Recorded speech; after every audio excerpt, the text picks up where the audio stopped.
Merci d'abord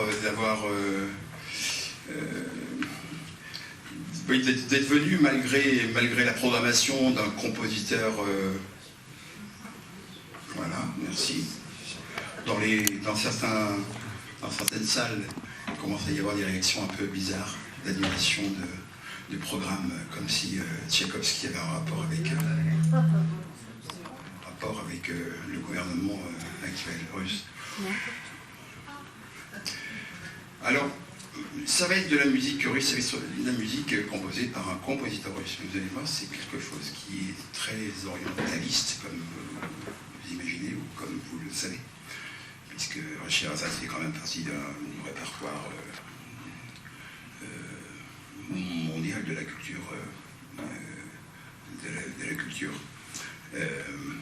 Alors, très rapidement, on va vous présenter un peu les instigateurs de la soirée.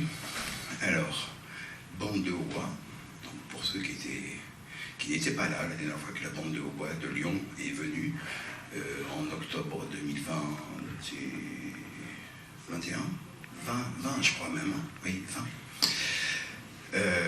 Bande de hautbois qui existe depuis Louis XIII, qui avait institué ça au sein de sa cour. Des hautbois, des bassons. Et là, c'est légèrement étoffé, donc on a des hautbois, des hautbois. Voilà, jusque-là, on a des hautbois. Après, de quelques centimètres de plus, on a le hautbois d'amour. Oui, le hautbois d'amour. Je ne parlais pas d'interprète. Hein. Ceci dit, c'est Pietro Sabonito, qui nous vient transalpin. Donc le bois d'amour, vous voyez, effectivement, on peut remarquer par rapport au bois, il fait quelques centimètres de plus. Donc il est un peu plus grave, et vous voyez, le pavillon était légèrement différent. Il commence à avoir une forme de poire, alors que lui est plutôt en forme de vase, hein, il est vasé. Si vous le retournez, c'est bien pratique, ça fait un peu un soliflore, c'est éventuellement pratique. Un peu plus grand comme instrument, c'est le cor anglais. 20 cm de plus. Alors là, on a carrément un pavillon piriforme. Vous voyez ce que on le voit comme ça. Voilà, donc c'est il fait effectivement par rapport au bois 30 cm, 20 cm de plus. Donc il commence à avoir un son un peu plus grave, un peu plus chaleureux. Moins aigre, comme la voix. On est...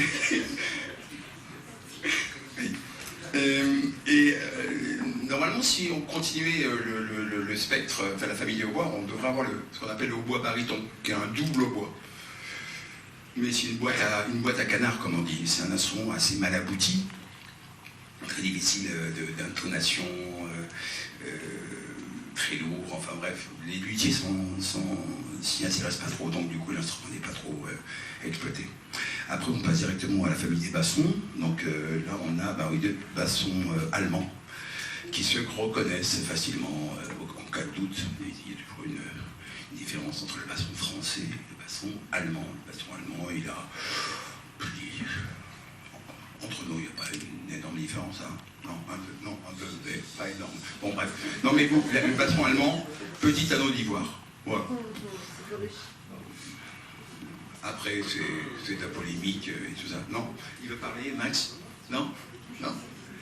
Eh, ça coûte plus cher. Et c'est le rond blanc, mais c'est l'ivoire. Enfin, c'est même plus de l'ivoire maintenant, hein, c'est ça, on n'a plus le droit. Et là, déjà, ça fait combien de se dérouler, là, le tuyau? Entre 2,50 m et 3 mètres. En fait, on dirait pas, mais en fait, c'est ça, c'est le son, l'air part de l'anche, et après, il fait des serpentins, voilà, etc. Et donc, on est à 2,50 m de longueur. Et exactement, double longueur, il me semble, oui, à peu près, le contrebasson. Alors, oui, attendez, elle n'a pas encore joué. Non, mais il n'aurait pas encore joué, ça serait la même chose. C'est pas du tout... sexiste. Merci. Donc, bande de hautbois, voilà. Bon, alors d'où elle vient cette bande de hautbois? Elle vient du Conservatoire national supérieur de musique de Lyon, où Jérôme Guichard, qui commence à être un habitué de notre maison, est professeur. Bravo. Non.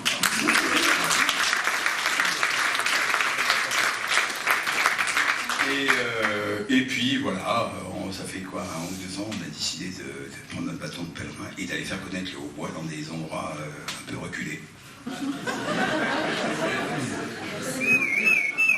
J'habite à Nancy, donc quoique en réfléchissant bien, c'est pas si reculé que ça.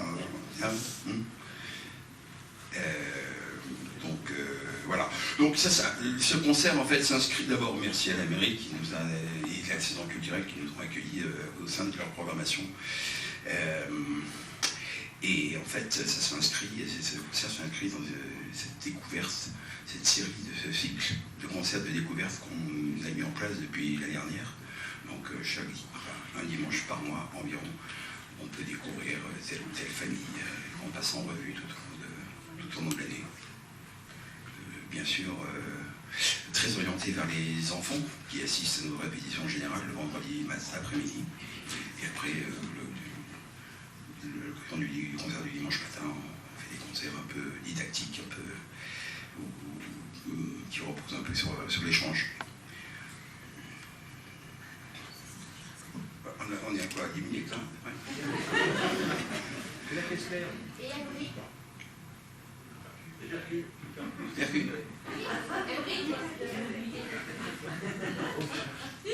Et je dois les réserver pour la soif, comme on dit. Et donc, en fait, cette œuvre initialement a été commandée.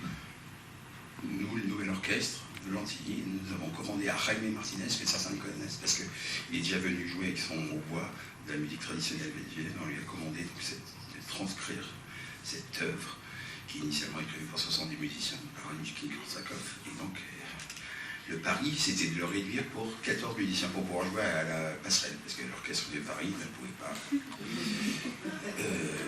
prendre place dans notre humble demeure. Donc, et initialement, même, il a carrément évité les percussions. Il a demandé à certains oboïstes de poser leur instrument et de jouer du tambourin ou du triangle, etc. Mais comme on a reçu des partitions la semaine dernière, je parle à Jaime Martinez qui est là en direct avec nous. Il n'a pas pu venir avec nous rejoindre parce qu'il est un peu assigné à résidence en Colombie à ce moment pour des histoires de passeport. Donc il est là, il est dans son fauteuil à 13h30 en Colombie, en train de nous regarder et de veiller à ce qu'on respecte son... Merci. Qu'on respecte un peu son œuvre. Donc voilà, on lui a commandé cette œuvre. Et initialement, pas de percussion. Les percussions, alors en tous les cas, les musiciens devaient éventuellement reprendre les instrumentistes et oboïstes devaient prendre les percussions. Et voilà. Mais là, on essaie un tout petit peu la bourre. Et on a demandé à Émeric, au percussionniste, l'incontournable percussionniste de Lantilly, de venir nous rendre un grand service. Donc voilà, il est en dehors du cercle, mais toujours fidèle au poste. Et je le remercie.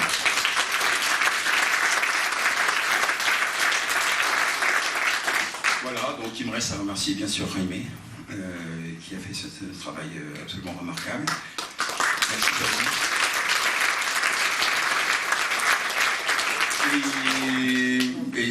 Et pour finir, ce concert s'inscrit aussi dans un cycle de collaboration avec les associations culturelles lantilloises.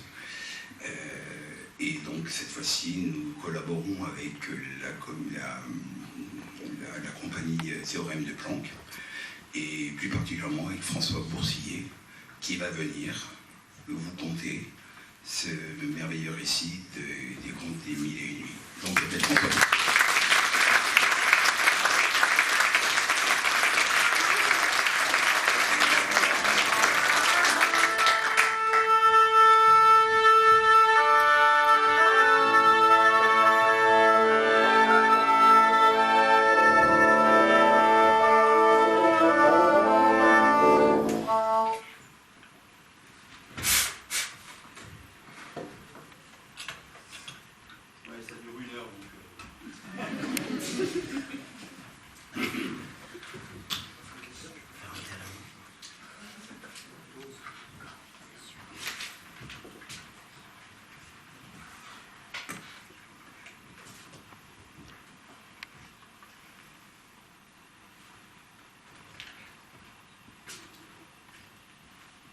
Ce concert convoque les magies dans les arrière-mondes où l'on sollicite les génies au juste degré savant et invisible.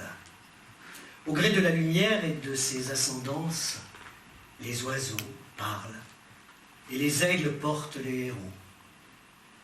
Forts de leurs voiles éoliennes, les vaisseaux hissent nos rêves aux éthers incorrigibles. Les vents envoûtent ce Moyen-Orient où règnent mosquées, dômes et visages aux candeurs voilées, annexés.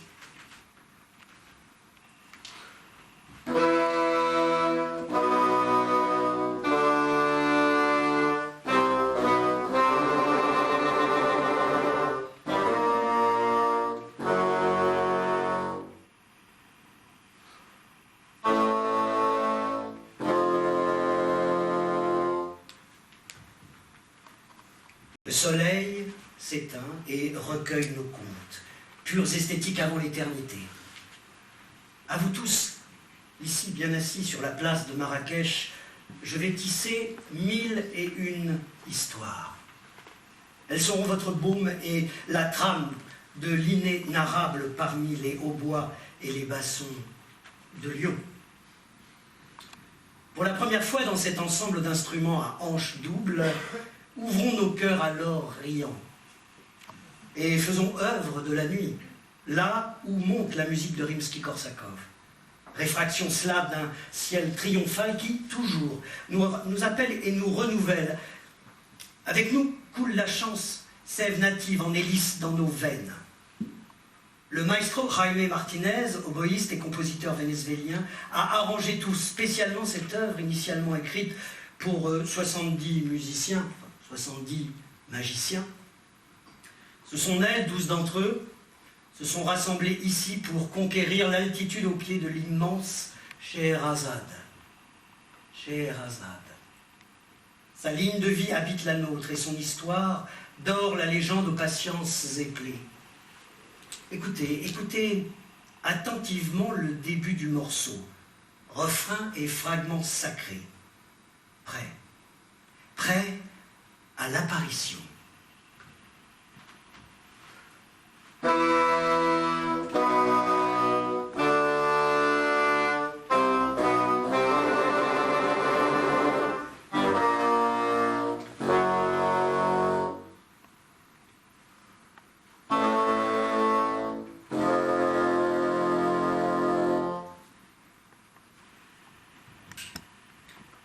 Dans la première histoire, vous allez connaître Shahriar, sultan puissant, mais si triste. Sa femme l'a trahi et sa vengeance innerve les clercs. Chaque jour, désormais, il se mariera et tuera ses compagnes en toute nuit de noces. Comment mettre fin à cette spirale maudite ?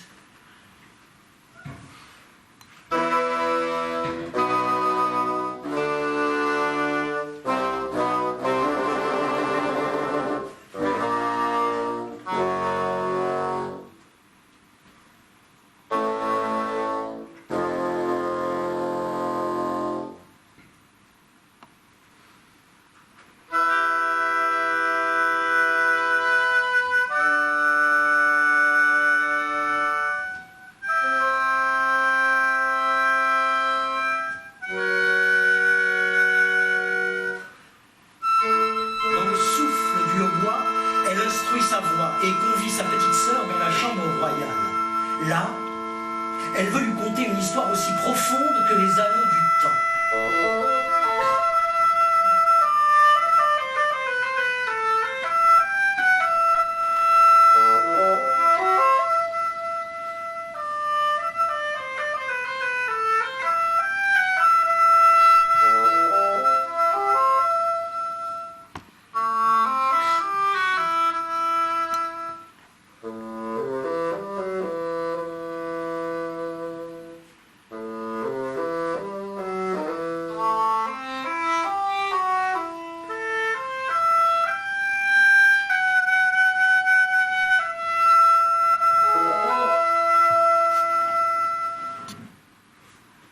Ce soir-là, La petite réclame ses spires enchantés. Par Allah, chère sœur, raconte-nous une de ces merveilleuses histoires et fais-nous passer une immortelle soirée. Je le ferai avec plaisir, si Monseigneur le Sultan, si galant, me le permet, répond Scheherazade avec ruse. Schahriar n'a pas sommeil et exauce le vœu de sa belle.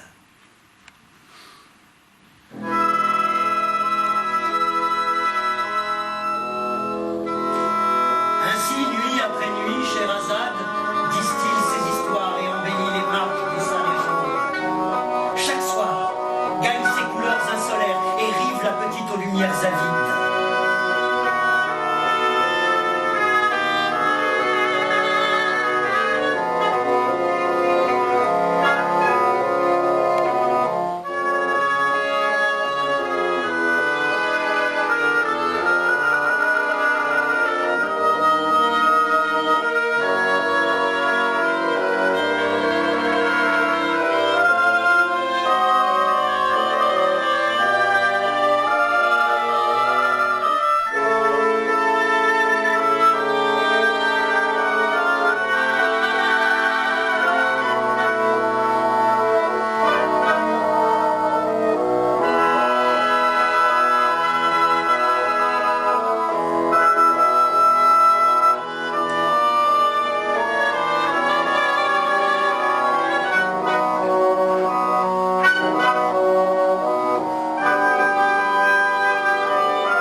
Il veut garder l'attention, répond-le au bois.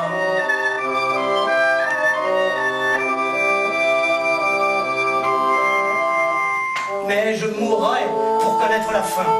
Si le sultan la tue, vous ne la saurez jamais, s'exclame le hautbois.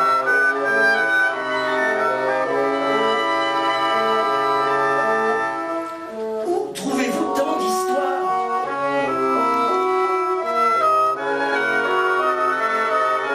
Je les ai apprises au fil des rumeurs, en écoutant la confession du temps. Confie le passant.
Le reste de l'histoire, vous la connaissez bien.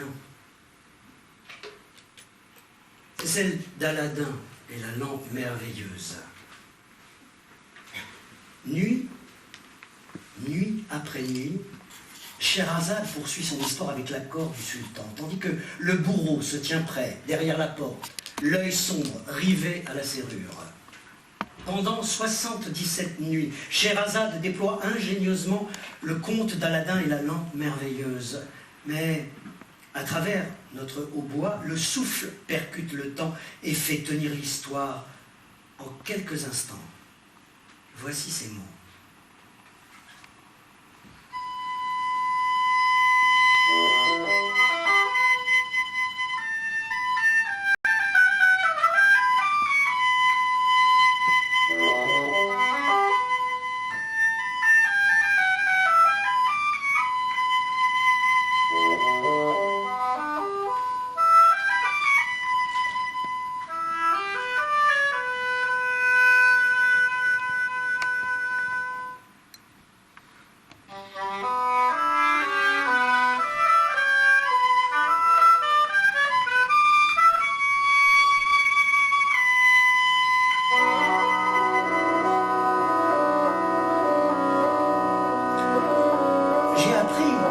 Scheherazade, au chanceux sultan, qu'un magicien africain cherchait une lampe coffrée dans un lieu dangereux.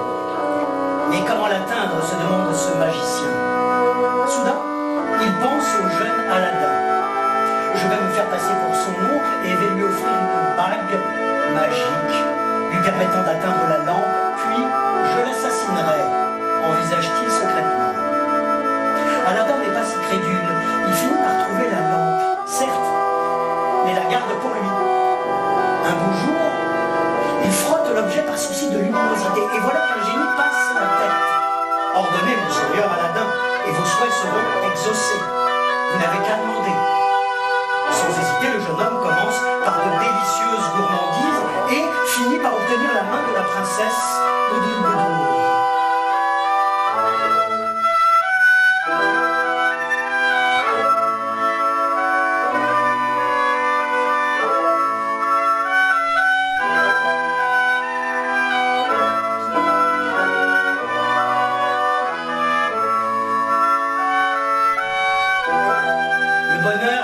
Ses bras dans un palais tout d'or recouvert.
Récolte de quelques instants où l'âme agit.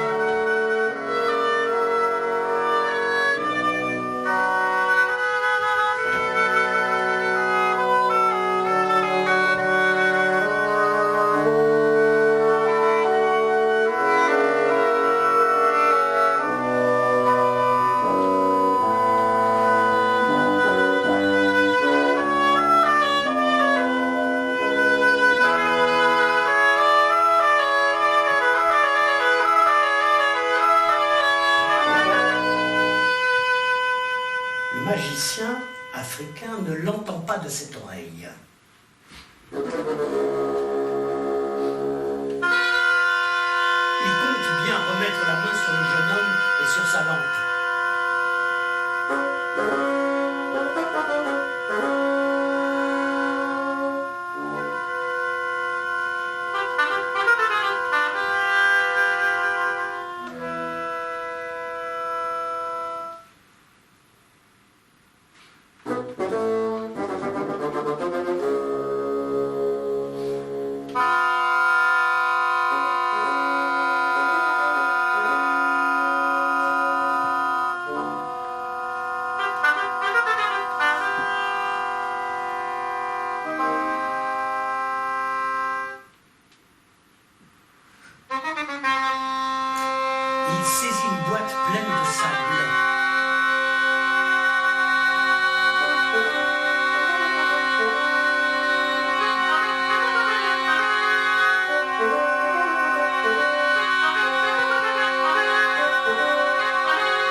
peine ces paroles s'estompent, des figures se dessinent, se lèvent sur le sable.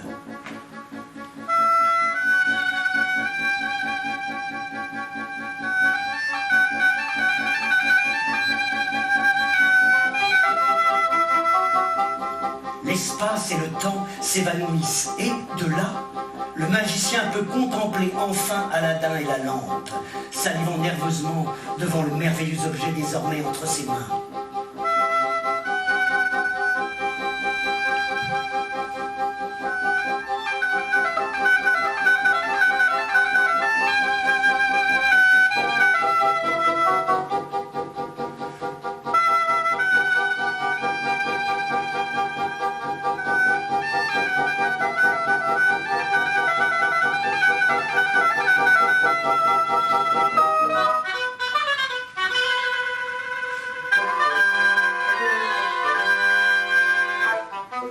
Plus une minute à perdre, se déguiser en vieux marchand et se rendre illico presto au Palais d'Or. J'échange des lampes usagées contre des lumineurs étincelants, dit-il dans les rues. La servante d'Aladin tombe tout de suite dans le piège et troque la lampe magique. Parfaite chute libre. En possession de la lampe, le magicien africain, d'un geste, fait disparaître princesse, palais et autres richesses. Non seulement Aladin vient de tout perdre en un instant, mais pour cette disparition, le roi tient à le punir pour de bon.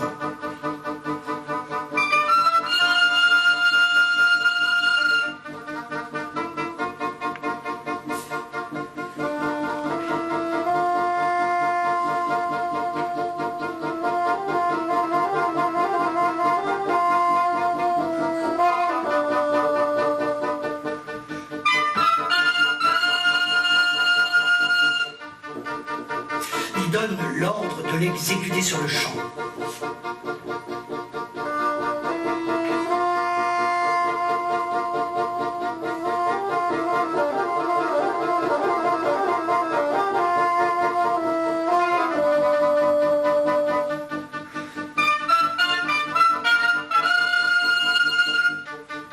Devant ces foudres, Aladin demande miséricorde.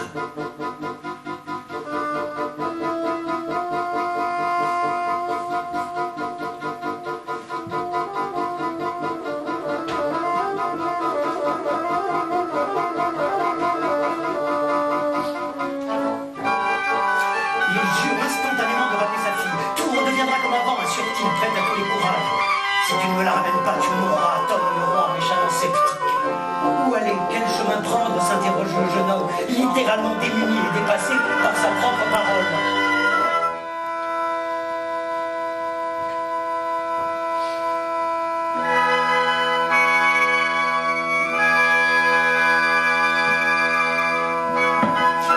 La bague magique descend dans sa mémoire, telle une boussole germinale.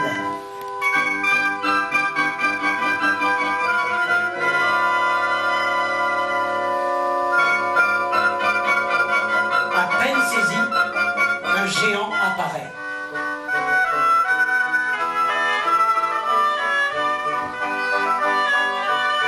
Ordonnez, monseigneur, et vos souhaits seront réalisés, clame-t-il d'un seul jet. Les souhaits? Un seul souhait me suffira. Un tapis volant. Mais pourquoi pas, meilleur chemin pour aller et voler vite et loin, hors de l'espace et du temps, là où le magicien cache son larcin.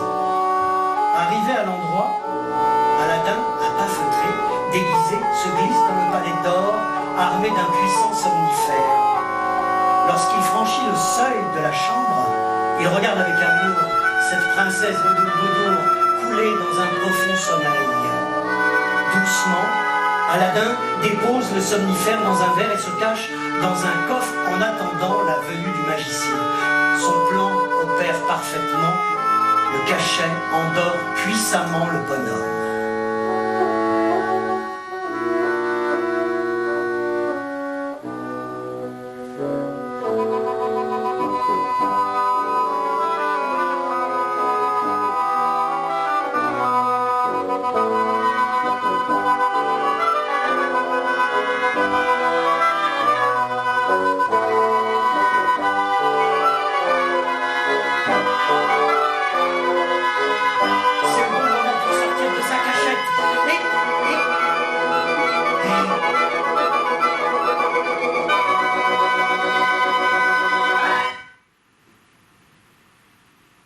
s'est-il passé, Scheherazade?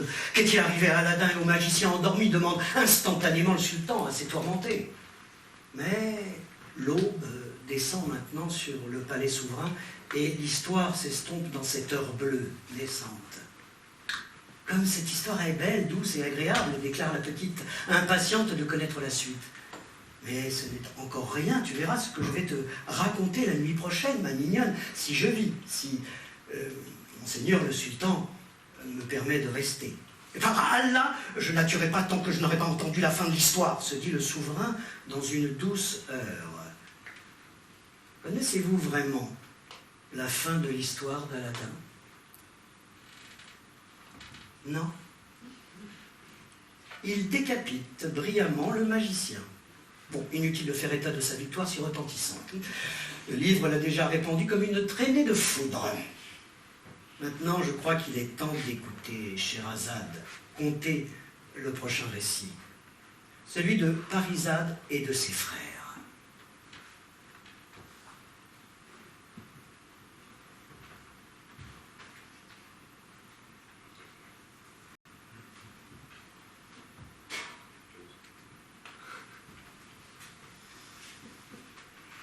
Oh, sultan, une exquise rumeur a filé entre mes oreilles, dit Scheherazade. 3 sœurs vivent dans une vallée de Perse, exacerbée par de puissants désirs. L'aînée souhaite ardemment épouser le pâtissier royal pour déguster ses gâteaux les plus délicieux. La cadette veut épouser le cuisinier royal pour profiter à loisir de ses mets succulents. La belle et douce Benjamine, elle, tient à se marier avec le souverain royal de cette contrée persane. Ardemment, elle le choisit pour lignage, là où sonne une fine suite pour ciel. Le sage souverain connaît secrètement tous les désirs de ses sujets, de tous ses sujets. Mais les 3 sœurs l'ignorent encore. Il les convoque, séance tenante, écoute leurs doléances, si sincères et exauce leurs vœux, tous leurs vœux. Les mariages ont lieu et inaugurent l'amplitude. Union royale, éloquente, magistrale, où la beauté célèbre ses rayons. Mais, peu à peu, le temps grandit et les 2 sœurs aînées déchaînent leurs envies âpres et combien amères. La Benjamine, devenue reine, accouche d'un magnifique bébé. Mais, d'un coup, les 2 sœurs s'emparent de l'enfant, le jettent à la rivière et l'échangent contre un chat mort. Au royaume, le drame est total. Désormais, le destin s'arme de larmes. La jeune reine tient à sa revanche et met au monde 2 fils, puis une jolie petite fille. Les 2 sœurs s'emparent des jeunes créatures, les échangent contre un chien mort, un rat et une souris, et jettent les 3 berceaux à la rivière. Passant par les 2 donzelles, Satan guette sa proie. La pauvre souveraine deviendrait-elle folle, maudite? Ce qui est plus certain, c'est qu'elle se voit mettre au fer par son suzerain, enfermée dans une cage pour éloigner son âme des vivants. La jeune femme se débat comme une lionne contre ces terribles coups du sort, tandis que ses 2 sœurs se pavanent et se gavent de gâteaux, gourmandises et autres insouciances déguisées en volupté. Mais une destinée magique attend les larmes de la jeune reine. Ces 3 enfants sont miraculeusement sauvés et chaleureusement recueillis par un gentil, un jardinier, qui les élève avec soin infini comme les siens propres. L'aîné de ces 3 enfants se prénomme Pharaon, le cadet Férise, et Parizade est la Benjamine. Tous 3 égrènent ce bonheur dans leur ligne de chance. Mais, un certain jour,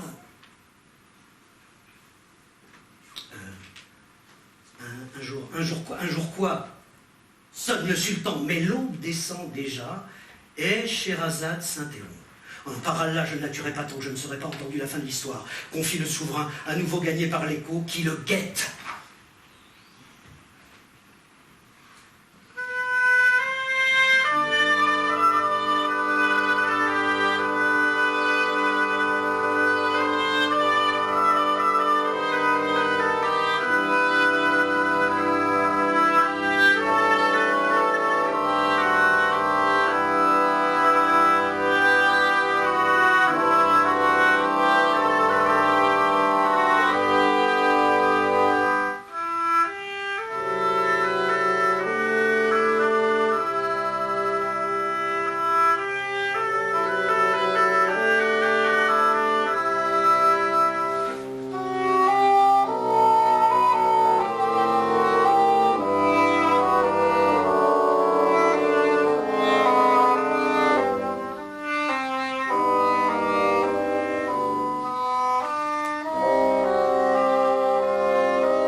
dès la nuit suivante, Scheherazade prend place sur son confortable coussin de soie et reprend le cours de cette histoire.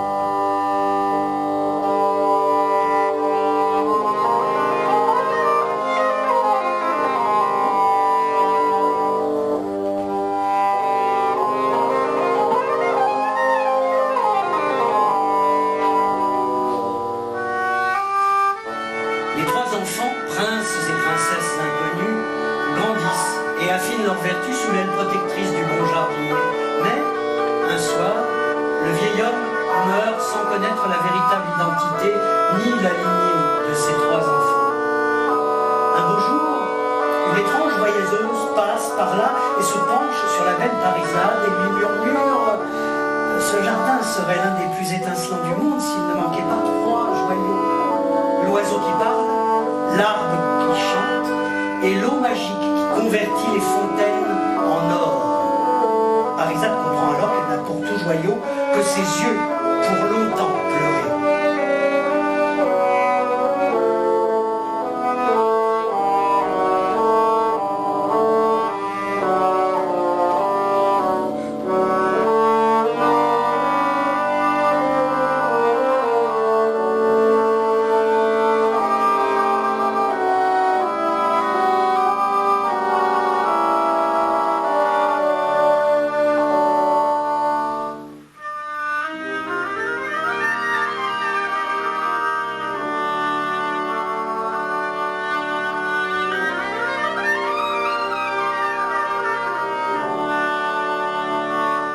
Chaque jour, son désir croît. Chaque jour, elle soupire et se lamente. Je veux avoir l'oiseau qui parle.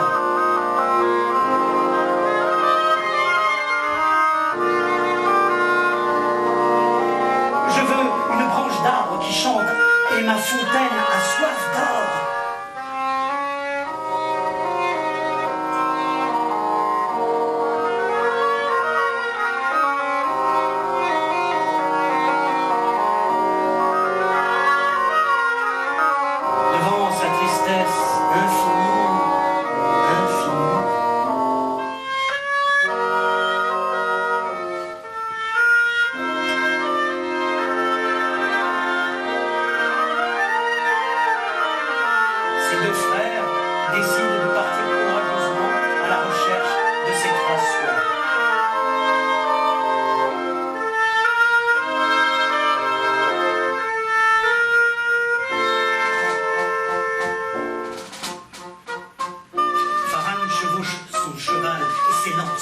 Rien ne peut l'arrêter.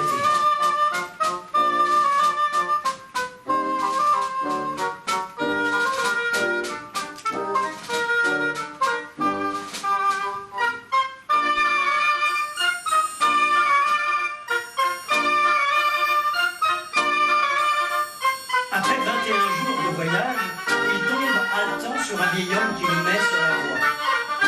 L'endroit que vous cherchez est très dangereux. Beaucoup ont essayé, mais aucun n'est revenu. Vous devez vous rendre vers cette montagne-là.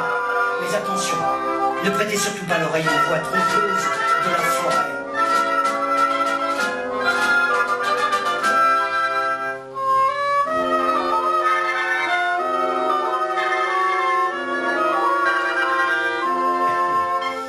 À son arrivée, au pied de la montagne, Pharan ne peut résister à la voix ensorceleuse des bois. Le sort est si fort, le lieu si puissant, le jeune homme est immédiatement pétrifié. Pierre, à jamais pareil aux autres. Un silence vaincu semble avoir le dernier mot. Sans retour de son frère, Ferris, le cadet, inquiet, prend aussitôt la relève. Au seuil de la forêt, les voix n'ont pas d'emprise sur le jeune homme, mais l'oiseau parlant s'adresse à lui. Je suis Pharaon, ton frère.